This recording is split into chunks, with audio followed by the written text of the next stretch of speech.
Alô galera do Mengão, aquele abraço, seu Alan dos Santos, falando do seu canal Flatube, o canal da galera. Vamos falar do sorteio que foi realizado aí na sede da CBF hoje, né? Sorteio da Copa do Brasil. Vamos falar dos Matheus França, vamos falar de Claudinho, de Dela Cruz, novidades aí de Wendel também, né? Fique ligado aí até o final. Mas antes de mais nada eu peço, se inscreva no canal, ative o sininho de notificação para não perder nada dos nossos vídeos. Deixe seu like, seu comentário, que é muito importante para nós. Vamos à notícia do Flamengo. Eu deixo mais uma coisa. Não abandona não. Fica até o final aí que você vai ver muita coisa do Mengão. Vamos falar dos confrontos aí. A definição aí dos confrontos da Copa do Brasil. Das semifinais aí da Copa do Brasil, né? Os jogos foram decididos assim. Os jogos de ida acontecerão na próxima semana, né, dia 26 de julho. E o jogo de volta apenas 3 semanas depois, na semana de dia 16 de agosto. O Flamengo e São Paulo vão definir as partidas em casa, né? Os últimos jogos de volta, vai ser na casa do Flamengo e na casa do São Paulo. E ficou assim o primeiro jogo, dia 26. Flamengo e Grêmio, lá na Arena do Grêmio. Corinthians e São Paulo, na Arena do Corinthians. E nos jogos no dia 16, Flamengo e Grêmio, aqui dentro do Maracanã. São Paulo e Corinthians, lá no Morumbi. Então ficaram assim definidos aí esses jogos aí da Copa do Brasil. Vamos para o assunto, saindo da Copa do Brasil e pulando para o assunto do critério do VAR, né? Esse critério aí para carga nas costas é marcado contra o Flamengo. A favor do Flamengo não é marcado. Nós fomos prejudicados lá no jogo do Allianz Parque contra o Palmeiras. Poderíamos ter saído de lá com uma vitória naquele pênalti. Claro que o Richard Rios fez aquela carga nas costas do Everton Ribeiro, um pênalti claro, e o juiz não marcou. O VAR foi selecionado e rapidamente ali, é engraçado, né? O VAR no Brasil demora tanto. Quanto o Palmeiras foi uma velocidade, parecia até que a gente estava assistindo a Premier League. Em segundos definiram lá, viram que não foi, e acabou, e bola que segue. Então, ontem teve alguns lances, né, parecidos.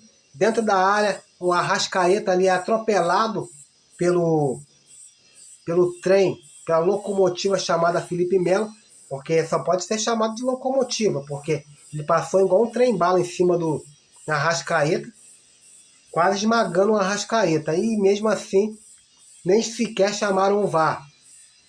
Outro lance também ocorreu foi no gol do Gabigol. Aquele possível empurrão do Pablo no Cano. O Cano nem sequer reclamou. Ele sabe que não foi falta. O Pablo ali coloca ali uma das mãos ali para poder passar. Ele malandramente sentiu o corpo do Pablo, se jogou. O Gabigol faz o gol e eles prontamente anulam o gol. Ah, mas aí você não está falando do gol do Cebolinha. Ontem eu coloquei aí no vídeo de manhã, hoje, né? No vídeo pela manhã, eu coloquei logo no comecinho ali, um vídeo ali, o que aconteceu com o Cebolinha, as fotos ali do Cebolinha. Ali não foi. O juiz estava a 1 metro de distância ali, ele nem era para ele ter prosseguido a jogada, ele tinha que ter já apitado. Ele esperou, quer dizer, tá de má fé, né? Então, situação aí, hoje o Bruno Spindler, nosso diretor de futebol aí, ele foi lá reclamar na CBF, reclamou duramente lá sobre essas marcações aí contra o Flamengo. O Flamengo já é o 3º jogo consecutivo que o Flamengo é prejudicado. Contra o Palmeiras não foi marcado pênalti. Contra o Atlético Paranaense foi anulado um gol que botaram a linha ali em cima do ombro do Gabigol. Engraçado que ontem, na vitória do Atlético Paranaense sobre o Bahia por 2-0, teve um lance idêntico. Aí eles marcaram, o ombro voltou a ser ombro, e eles marcaram certinho ali para validar o gol do Vitor Roque. Quer dizer, critérios diferentes, em campeonatos diferentes, mas que é dirigido pela mesma entidade, a dona CBF. E depois falam aí que a CBF é a mãe do Flamengo. A mãe dessa, ninguém precisa de pai. Né? Ninguém precisa de madrasta, perdão. Uma mãe dessa, ninguém precisa de madrasta. Que a CBF só sabe ferrar o Flamengo, então é complicado. Mas mesmo assim a gente teve aí foi importante aí, né? A reclamação do Bruno Spindler, é importante a gente estar em cima, é importante estar mostrando que nós estamos enxergando, tá enxergando aí a roubalheira deles e para eles parar um pouquinho, né? Agora vamos falar aí do assunto que todo mundo gosta, que é o mercado da bola, né? Hoje o Bruno Spindler, ele diretor executivo do Flamengo, ele teve na CBF ali, né? Porque teve o sorteio, né, das definições aí das semifinais, né, da Copa do Brasil, e aproveitando o gancho, ele foi lá na reunião que teve da CBF e ele foi lá meter o pau nos caras da CBF porque a gente está sendo roubado direto, né? E uma das perguntas ali, ele foi entrevistado ali, o Bruno Spindler, e perguntaram ele sobre a negociação do Claudinho. E ele falou ali que a negociação está acontecendo, ele não descartou a viagem que vai ter aí, estão planejando aí uma viagem para a Rússia, para poder fechar o acordo com o time russo, com o Zenit, sobre o Claudinho. Ele não é descartado essa viagem, estão sendo planejados aí tudo direitinho pelo Flamengo, para não ter erro. E também o Bruno Spindler explicou, deixando bem, muito claro aí o que o Flamengo, as negociações com o Flamengo. É uma negociação sempre difícil, jogadores aí que o Flamengo procura são jogadores de primeira prateleira, né? O Claudinho é um jogador de primeira prateleira, tem jogado num clube importante lá da Europa, o Zenit, né? Então, o Flamengo está correndo atrás aí para essa contratação. E o Flamengo já fez uma primeira proposta que chegou a 15 milhões de euros pelo meia, sendo que o Flamengo já mandou uma segunda proposta de 17 milhões, uma contraproposta aí, 17 milhões e meio de euros em relação para contratar o Claudinho. O Zenit gostou, aprovou a negociação, então está muito próximo de estar fechando, está um desfecho feliz aí para o Flamengo. A única coisa é o seguinte, quem compra quer parcelar o máximo de vezes, quem vende quer à vista. Então, para o bom entendedor, um pingo é letra.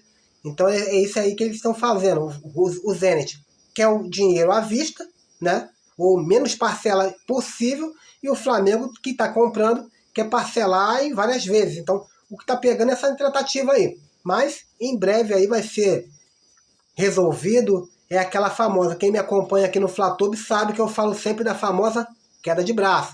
O Flamengo puxa para um lado, o Zenit puxa para o outro, mas no final vai dar bom, eu tenho certeza disso. Vamos falar também do De La Cruz.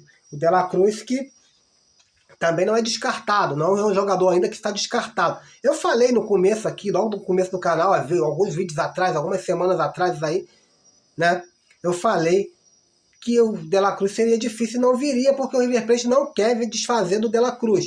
Mas a pressão é tanta, e eles sabem que o Flamengo está interessado ainda, que eles estão começando a amolecer por lá, né? Até o Demichelis, né, no último jogo agora, ele falou que de um possível desfecho, né, para uma possível saída do jogador, né? Demichelis conta com o atleta, né, para o próximo dia 20, nessa quinta-feira, com o confronto contra o Tajeres.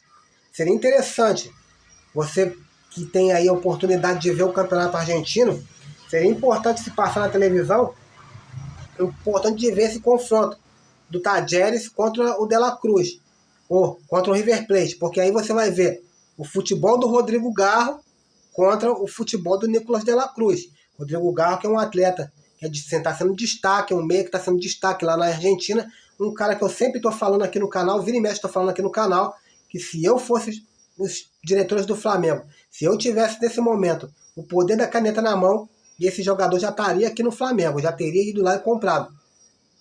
O valor, até passei aqui, são 6 milhões de dólares, né, que o Tajeres pediu. Então era um jogador um pouco muito mais barato do que o De La Cruz e tão talentoso quanto. Tem uns que jogam, que falam que o De La Cruz é mais talentoso, outros optam pelo Rodrigo Garro. Aí é questão de gosto, né?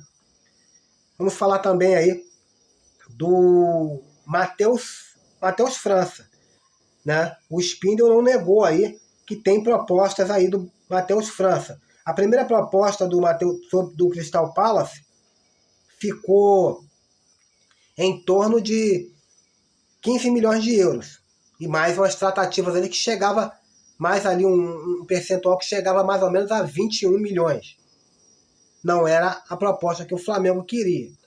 Eles vieram com outra proposta de 18 milhões de euros, 18 milhões de euros, mais um montante aí, se não me engano, de 7 milhões, que daria, isso aí incluindo metas, né? 18 milhões seria o montante ali que o Crystal Palace seria pagar o Flamengo, mais umas metas de 7 milhões, que chegaria aí a 25 milhões, que era o que o Flamengo queria chegar. Só que dentro dessas metas tá uma das metas lá que para mim é quase impossível nesse momento. Seria do Crystal Palace chegar na Champions League. Pô, aí tá de sacanagem. O Crystal Palace, todo respeito ao Crystal Palace, ele não vai chegar nunca com o Newcastle, Arsenal, o time lá do Haaland, o Manchester City, o Liverpool. E olha só quem é o Crystal Palace na fila do pão, né? Então, fala aí. E o Bruno Spindel, ele falou aí sobre isso, abre aspas para ele. A gente acabou de renovar o contrato e não... aí falando do Matheus França, é uma das joias da nossa base. A gente conta com o jogador. Qualquer proposta que o Flamengo recebe, a gente avalia e a gente responde. A gente não respondeu a proposta do Crystal Palace. A gente vai avaliar e responder no tempo e da forma que julgarmos adequado. Ele faz parte do elenco profissional, tem contrato longo e a gente conta com ele no nosso elenco, mas vamos avaliar e julgar a proposta, né, do Crystal Palace, que, por sinal, é de John Textor, dono do Botafogo. Disse aí o Bruno Spindel, diretor do Flamengo.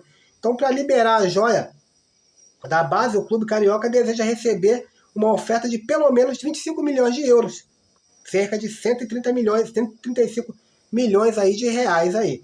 O Crystal Palace não chegou a isso, não chegou para dar essa proposta, não chegou nos valores, valor baixo, 18 milhões, aí há mais 7 milhões em metas, e metas quase que impossível de se bater, então fica difícil. E ele ainda ressaltou ainda mais, é um jogador que é importante, é um jogador que é tipo o 13º, 12º jogador aí do Flamengo, ele sempre está entrando aí no Flamengo, é um jogador importante nos planos do Sampaoli, dentro do elenco do Sampaoli também, e falando a verdade, as metas já foram batidas, a diretoria do Flamengo enxerga que não é necessário vender o jogador a troco de banana, então a gente vai fazer o quê? Vamos valorizar o atleta, é aquilo que eu falei, é melhor valorizar o atleta, melhor dar aqui mais rodagem aqui dentro do Flamengo mesmo, que é um clube campeão, um clube vencedor, o maior clube da América Latina, e a gente vai encher o garoto aí, o currículo do garoto de títulos, vamos valorizar, e quem quiser que pague o preço desejado, necessário, né? Quem quiser que pague aqui a multa. Aqui o Flamengo não é Vasco da Gama, não, que chega lá com dois fandangos, um milhão bom ali, um copinho de Guaravita, 2 balinhas e leva o atleta, não. Aqui é Mengão, você tem que pagar o valor que a gente quer. Quando a gente vai comprar jogador lá de fora, vocês botam uma multa, a gente tem que pagar, se a gente não pagar, a gente não leva. Então aqui não é bagunça, não. Vamos falar também do Wendel. O Wendel, que não faz parte dos planos nessa temporada, nessa próxima temporada do clube russo por enquanto, e eles aí já entendem aí de até emprestar o jogador, coisa que eles não queriam até um pouco tempo atrás. Como o Flamengo está negociando com o Claudinho, dificilmente o Flamengo vai chegar para negociar com o Wendel. Isso, teoricamente. Então, o Palmeiras e o Galatasaray estão aí na briga aí da contratação. E até facilitada agora pelo clube do Zenit, né? Que eles querem emprestar com um direito de compras ali, né? Fazer ali emprestar ele e no final do empréstimo vender automaticamente. Então, a obrigação de compra. Então, o Zenit está muito perto aí de estar emprestando aí para o Palmeiras ou o Galatasaray. Agora, o Flamengo está dando mole. Ontem, em entrevista na coletiva, o São Paulo admitiu que precisava aí de um volante aí, box do box, e o Wendel sabe fazer isso aí. Já que está negociando, faz a viagem logo, negocia, acaba de negociar, fecha aí com o Claudinho e já traz o cara também. Ele tá até aqui no Brasil, já fecha com o Wendel e empréstimo aí com o direito de compra aí, compra no final do empréstimo e fecha logo um pacote completo para deixar a nação feliz. São essas as notícias aí do dia de hoje. Fique com Deus. Fui.